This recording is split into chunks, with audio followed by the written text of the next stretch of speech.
Hi guys, sorry wala pa akong ligo. Mga ng oras, mga alas 4 na ng hapon. Antok pa ako. Tagal ko kasi nakatulog kagabi. Tagal naming natapos kagabi ng may umakyat kasi ng ligaw yung kaibigan ko dito na umakyat ng ligaw tapos pinasama ako kasi ayaw kasi ng mga magulang ng babae kasi nga syempre mahirap.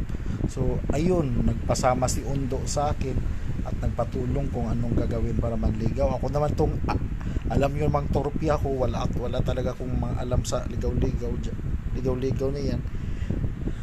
Dahil sobra akong torpe. Tapos yun na, sabi ni Undo na maiwan lang daw ako sa ibaba while siya manliligaw kay Ligaya sa itaas.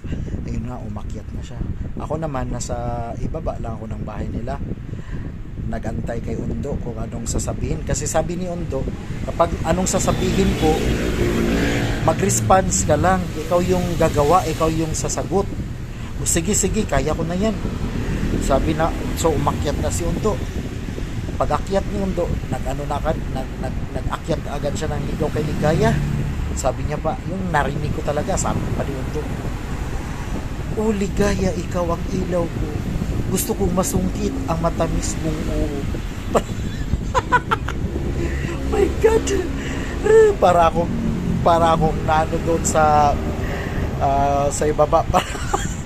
Parang merong bang kumikiliti sa akin while nakikinig kayo doon na nanligaw. Nagbalak. Ayun.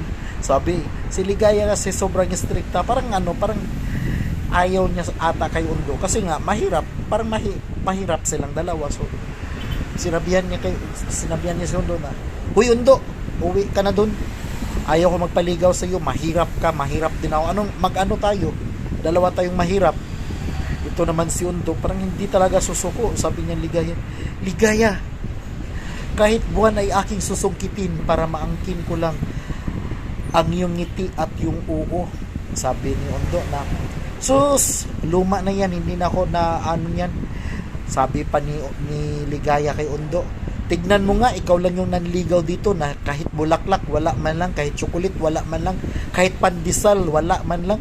Sabi ni Undo agad-agad, "Oo, wala nga ako mga ganun kasi sobrang mahal ng mga regalo ko na iaalay ko ngayon sa iyo nandoon sa ibaba." Yun na, pag sabi nang nandoon sa ibaba, kinakabahan ako kung anong balak ni Undo kay Ligaya. Sabi ni Ligaya, anong madala mo sa ibaba? Tara, tignan natin siya." "Wag na, dito na lang. Okay na yun na sa ibaba para wala kang lilinisin dito kasi sobrang dami, baka hindi magkasya." Sabi ni Ligaya, "Ano nga mga dala mo?" Sabi niya, "Meron akong mga manok doon." Sabi ni Undo, "Manok." Bisaya kasi ako. Sabi ni Undo, "Tingog manok." Ako naman yung nagbuboses manok. Sabi ko, tugtulao. Sabi ni Ligaya, nagluloko ka lagi. Alam ko wala kang dalang manok." Sabi naman ni Undo, "Hindi lang yung manok yung dala ko, may kambing pa dun." Sabi naman ni Undo, yung Bisaya word sabi ni Undo, "Tingog kambing." Ako naman yung nagboses kambing. Me. Sabi ni Ligaya, "Loko, ilan bang kambing dala mo?" Sabi niya, "Basta marami." Sabi niya, "Hindi ako naniniwala, gusto kong puntahan." "Wag na, pabusisin ko na lang yung baboy." "Baboy, tingog baboy." Ako naman yung loko-loko kasi kasabuat ako sa panliligaw. Oink. Sabi ni Undo, ano pang gusto mo pa?" Sabi ni Ligaya, "Ano ba yung mga dala mo? Kambing, baboy, manok. Parang wala naman yun. May baka din kami doon, may baka ko doon. Boses baka." Nagboses baka na naman ako. Mo.